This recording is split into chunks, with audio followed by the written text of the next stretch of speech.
La direction parisienne poursuit sa quête d'un nouveau finisseur de classe mondiale. Toujours à l'affût des meilleurs talents européens pour coller aux exigences tactiques très précises de Luis Enrique, le club de la capitale garde un œil attentif sur Ili Junior Kroupi. À seulement 20 ans, cet espoir international français s'est révélé comme l'une des sensations du championnat anglais, enchaînant les prestations solides du côté de Bournemouth. Mais les prétentions financières du club anglais restent élevées. Le joueur, estimé autour de 50 millions d'euros, coûterait bien plus cher une fois la fameuse taxe Premier League ajoutée à la facture. Abonnez-vous à la chaîne pour ne rien manquer des dernières rumeurs mercato. Sur le plan tactique, l'intérêt pour Kroupi reste cohérent avec le projet de Luis Enrique, qui recherche un profil mobile, capable de presser haut et de dynamiter les lignes adverses par sa vitesse.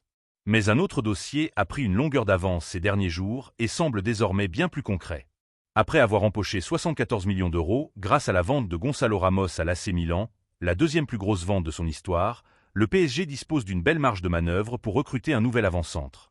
Et selon plusieurs sources concordantes ces derniers jours, Ferran Torres, attaquant de 26 ans du FC Barcelone dont le contrat court jusqu'en 2027, a été annoncé dans le viseur du Paris Saint-Germain pour ce mercato.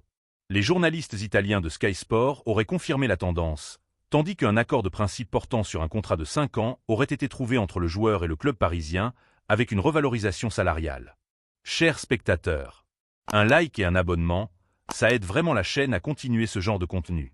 L'international espagnol aurait donné son feu vert pour un transfert à Paris cet été, alors que sa prolongation à Barcelone semble de plus en plus compromise.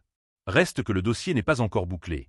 Le PSG serait prêt à proposer environ 45 millions d'euros bonus compris, un montant qui devra encore convaincre les dirigeants catalans.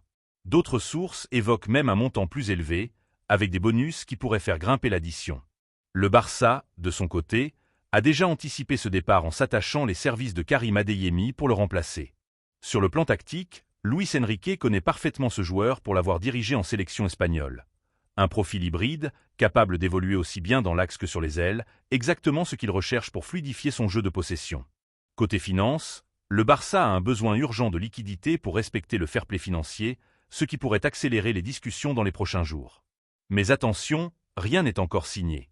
Certaines sources rappellent que cette piste n'est pas forcément la priorité absolue du club parisien, qui garderait d'autres options en réserve du côté de Magne Akliouche à l'AS Monaco ou de Yann Diomandé au RB Leipzig, pour ne citer qu'eux.